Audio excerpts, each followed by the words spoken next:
The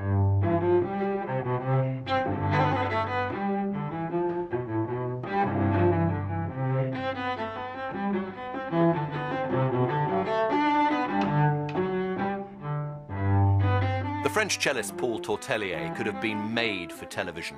His aristocratic manner was irresistible, his flashing dark eyes and thick mane of hair. His love of the rich sound of his instrument and his devotion to those composers who wrote for it travelled effortlessly through the flickering screen. In this programme, we'll tell Paul Tortelier's story through 35 years of BBC television archive. From the Elgar Cello Concerto in black and white to Tortelier's own unique compositions in full colour. God is our heart, save our great ship, and may music save peace. Talking about his belief in the civilising power of music. My dream for humanity is that the human society is like a symphonic orchestra.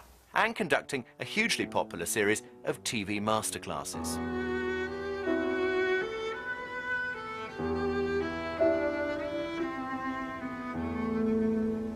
It must emerge. Shakespeare has said, music is a food of love.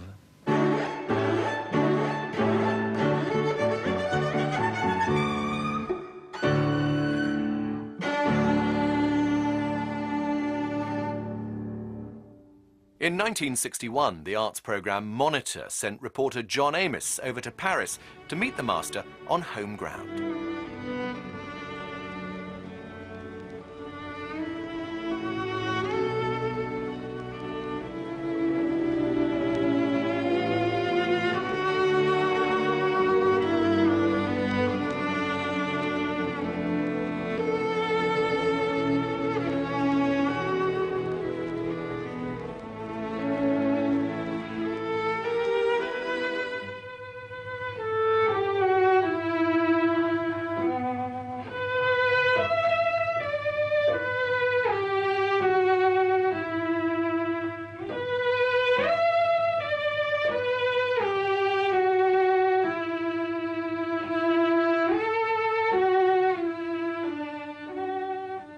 Tortelier lives in the middle of Paris in a house littered with cellos. Lives there with his wife and with his children. It's very much a musical household. His daughter, a godchild of Casals, is 11.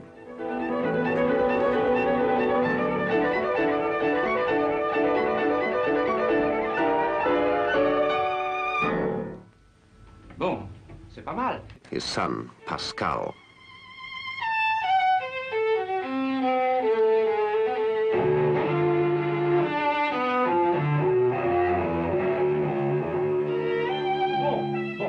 Maintenant, ça va très bien. Alors, passons aux arpèges. Tu sais, la, mi, do, la, mi, do, la, mi, do. 3, 4.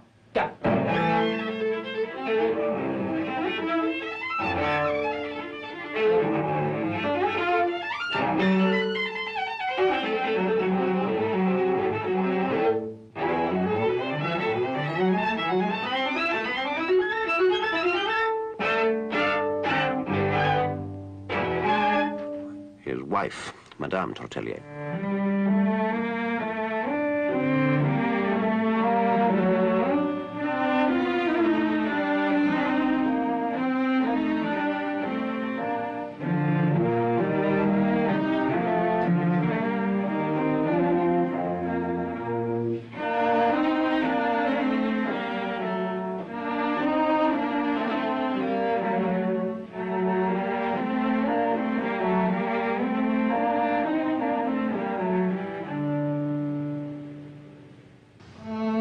That's nice. People come from all over the world to study under Tortelier at the Paris Conservatoire.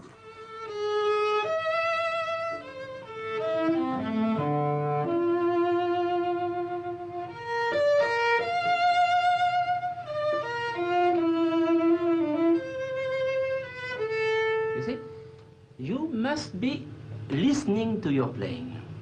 Don't forget. Don't forget to listen, to have this possibility of being at the same time the player and the listener who is seated in the audience. In the last year or so, Tortelier has been turning more and more to writing music himself. Recently, he's been working on a hymn for the United Nations, scored for his own pupils, an orchestra of 20 cellos.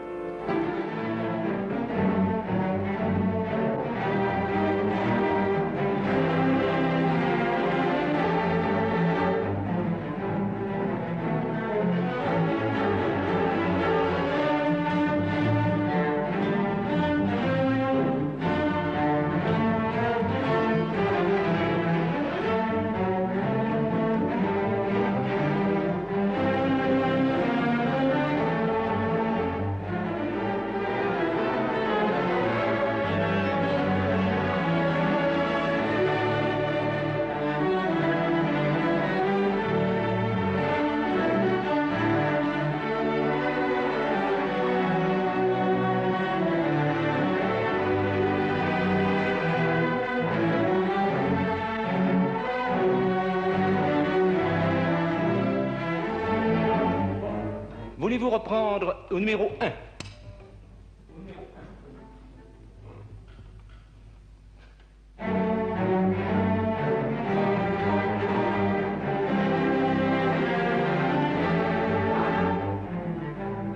Yes, what I want to emphasize is the cello can express about all kinds of feelings. It has a great range, a great emotional range, and a great physical range too. For instance, in the Saint-Saëns concerto, you can see it. It goes from the bass voice to the tenor voice to the soprano voice. And there are not so many instruments who have such a range. Even the violin has a smaller range.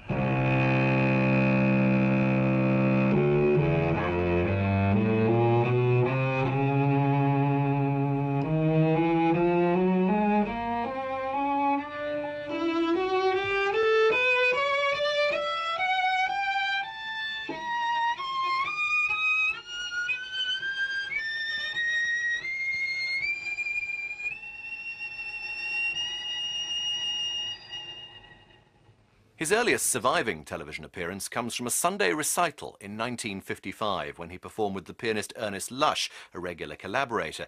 Not that Lush gets much of a look in.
In 1930, Paul Tortelier won first prize at the Paris Conservatoire playing Elgar's Great Cello Concerto. It was a work that he was to return to over and over again. In 1961, he performed the work on television, the BBC's International Concert Hall series.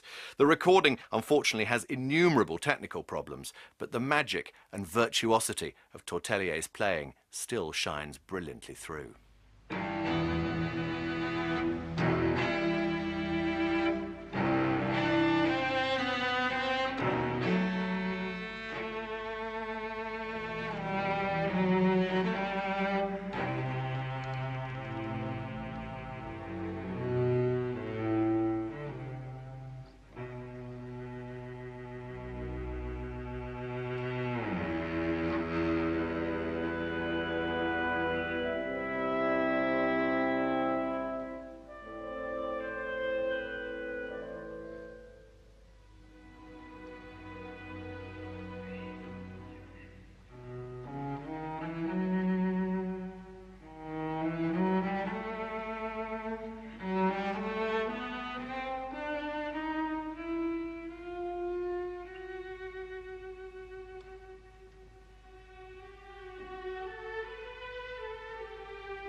Paul Tortelier was a perfectionist. As a teacher, he was incredibly demanding, even severe. He took his own children out of regular education so that they could focus their entire lives on music, insisting that they practice for hour after hour in order to hone their technique.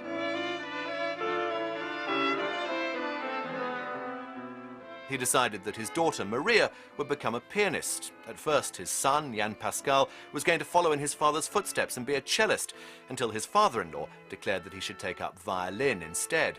In the end, Jan Pascal went on to develop a career as a hugely successful conductor.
It was his masterclasses that really won Paul Tortelier the affection of British television audiences. He clearly took huge pleasure in passing on his vast accumulated knowledge in programmes that were demanding, informative, and at least for those watching, if not necessarily those taking part, highly entertaining.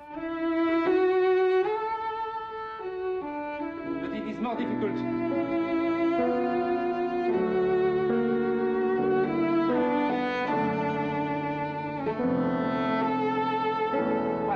Very important here. The first time, the A, when we reach its note. Voila, we drop on this note. The second time, there is a note in the piano part, the bass, that makes a crescendo. We must hear to this. We must hear also to the ensemble, not only the melody separately, to have the full feeling.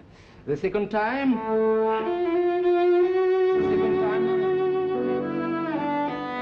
now.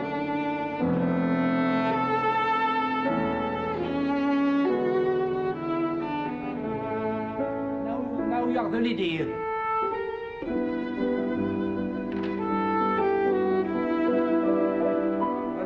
That was very good, but you can still emphasize that a little.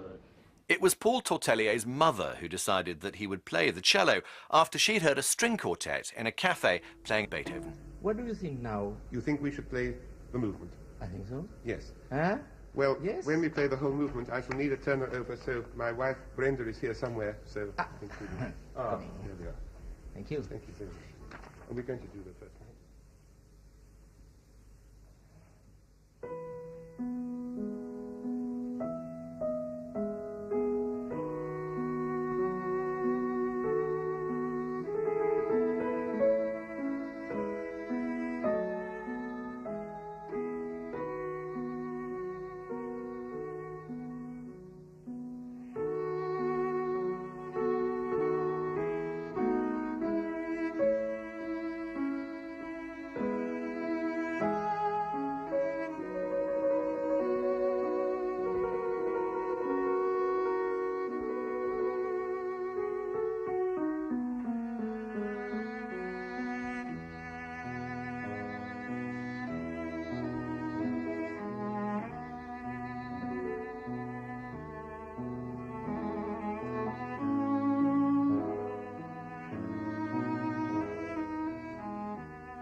thank you very much indeed, Monsieur Tortelier.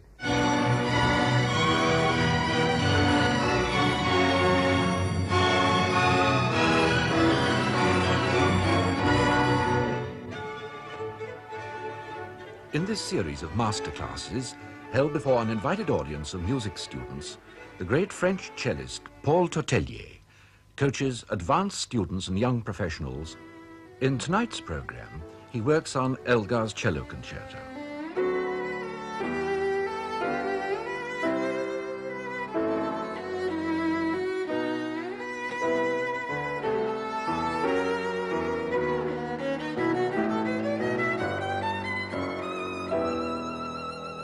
Yeah, very well, very well. The beginning, will you do the beginning of the phrase, not the phrase itself, no, the melody.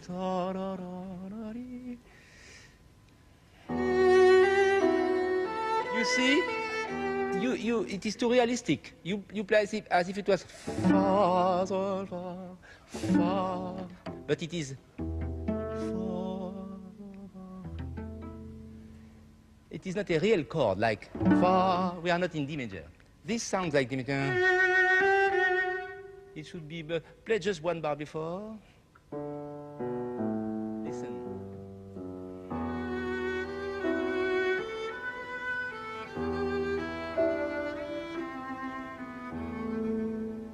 It must emerge. C'est ça? Emerge. Will you try that?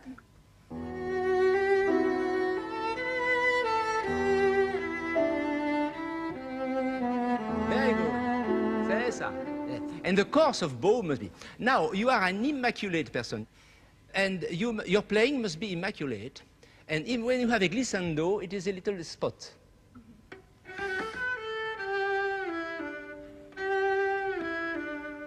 It's a little sticky. It's like chewing gum in the mouth of an American. Mm-hmm.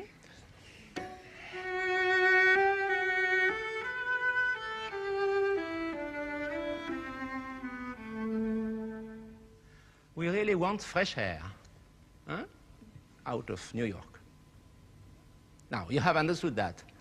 What is interesting, I want to give you another chance, please, about playing this ending, because you see, you must go ahead. Huh? You must go ahead. Play the end.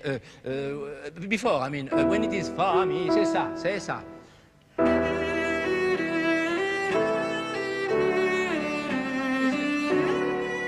Good, good. Excuse me, here she plays a little too energetically. It is good, but we hear too much. I make a caricature. But can you play louder?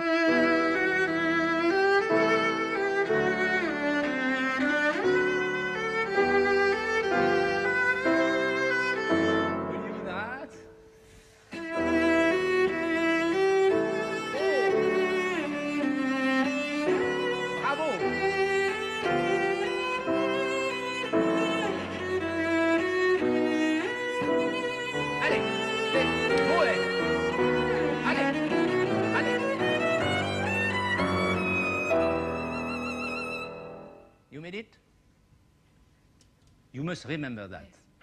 When you are afraid, you go slower. Some people, when they are afraid, they go quicker. But when you are afraid, you go slower, and you make it worse and worse.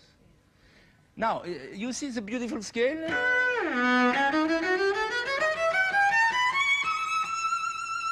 We are in E. The scale of E. It's interesting to see how scales are important in Elgar and I should say, in all good music. Do you agree? That's why we must study our scales, because we find scales. In Beethoven, you have beautiful...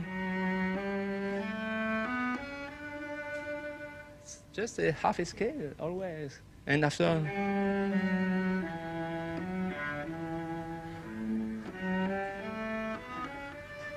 Out of pure scale. Shakespeare has said, music is a food of love. Had he been a musician, he would have added, scales and scales are the food of music. Remember that? Music is the food of love, scales are the food of music. And I discovered the Din Kapuria scale. You know that? Indian scale. It is interesting. The intervals are arranged differently, well, as in other scales also. But perhaps you are interested to see how it goes. This is Elgar scale.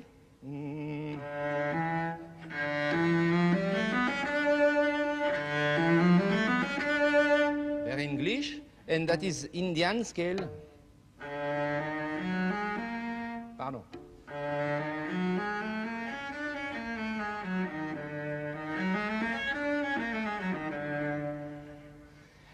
I like to emphasize that you have the root of the soul of a people, of a country, in the scale already.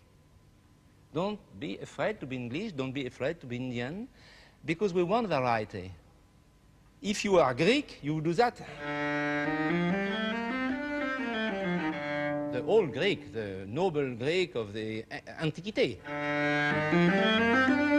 If you are Beethoven, you do. If you are Elgar, and if you are Indian,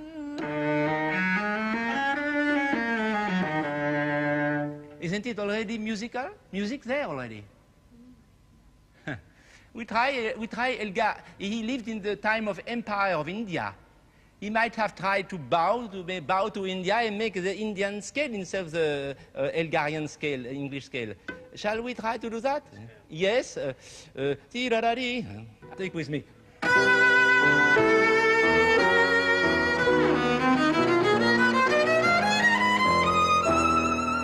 We would get used to it. It is beautiful. Voila, but it would be Indian. More passion. Our scale comes from the Greek, who were not passionate. They were more philosopher. So, speaking of philosopher, now since we are at philosophy and scales, it's interesting to think about philosophers and composers. In their writings, philosophers teach us how to think. You must think this way about the world or God or what. But in their music, composers teach us how to love. It is a love lesson. As Tortelier grew older, he became increasingly preoccupied with the state of the world. He worried about homelessness in London and Paris, the all-pervading power of big business, what he once described as the peril of television.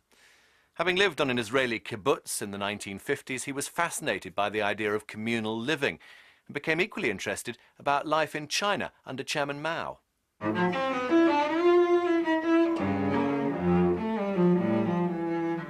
My dream for humanity is that the human society is like a symphonic orchestra. There is no question of freedom there. There is a question of love, of common work. In a symphonic orchestra, there is no prima donna, especially if you play fugue. All parts are equally important. All members are equally important. Parallelly, in a human society, I would say, all men are equally important. All men are. When you eat, you are very happy that somebody had grown potatoes for you. So, there should be no distinction between manual and intellectual workers. That is not new. Mao Zedong has said that already. But now, what is new is my image, is my symbol of the symphonic orchestra as the best symbol, I said.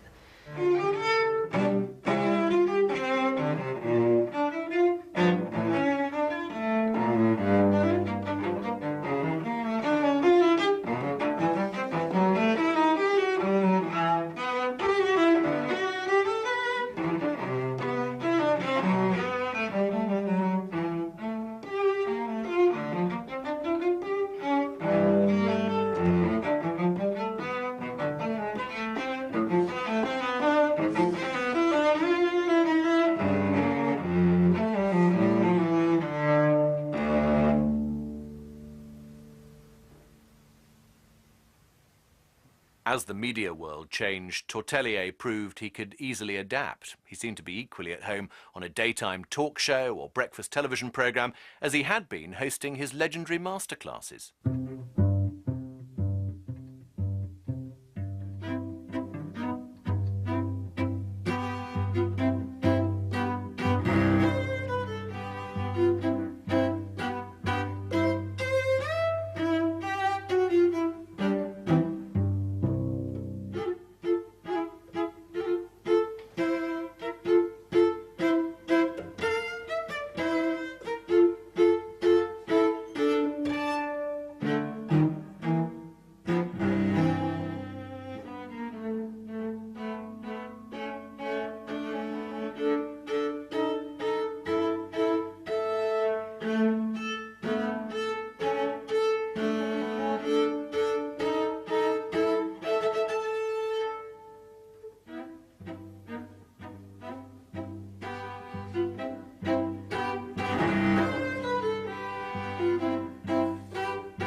we doubt about peace in the world, and whatever we do, we think that it is in vain.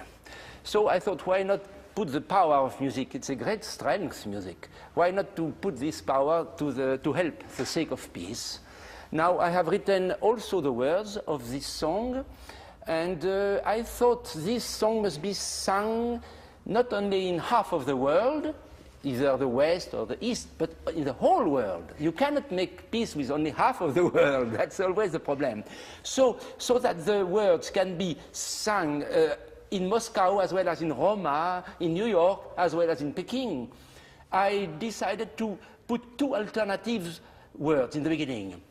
One is, God, thou on high, save our great ship that sails on troubled seas. That is for the people who believe in God. But for those who do not, unfortunately, who are like me, who built another religion, my religion is music or nature, so the words are, God, if thou art, save our great ship that is sailing on troubled seas. It's a lovely piece.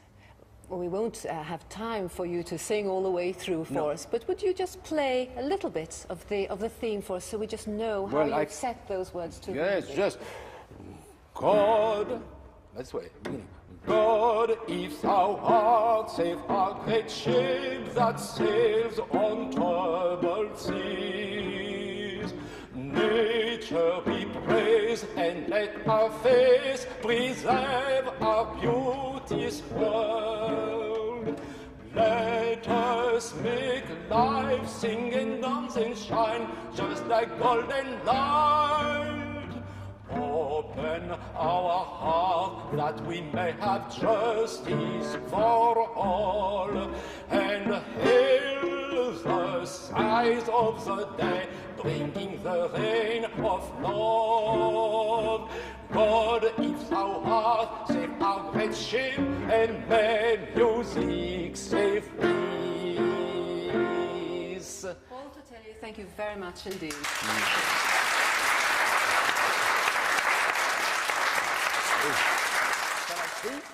Four.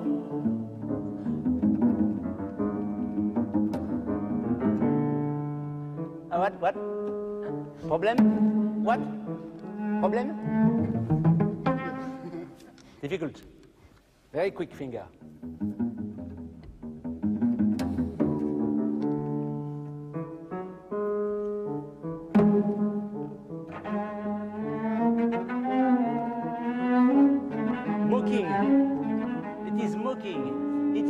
It is a lady who mocks a man.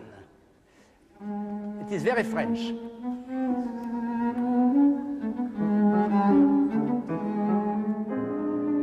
Because there is a story in France. There is a story of Pierrot. Pierrot, you have heard of Pierrot Lunaire. Pierrot is a sort of unhappy hero, very unhappy. He's always in love with a girl, but she has scorn for him. The cellist Paul Tortelier is 75 tomorrow.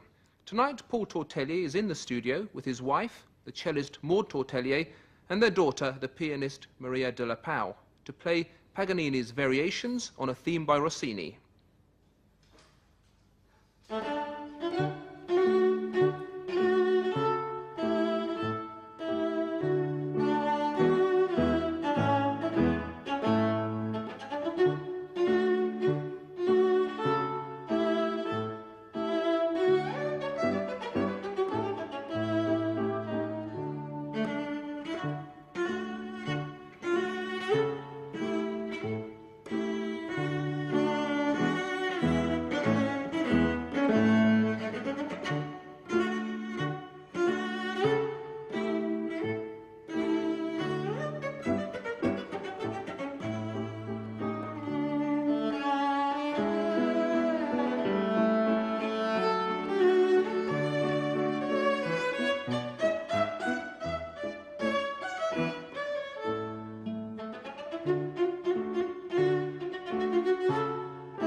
Tortelier could appear somewhat eccentric in older age, so perhaps best to end this programme with a reminder of him in younger days.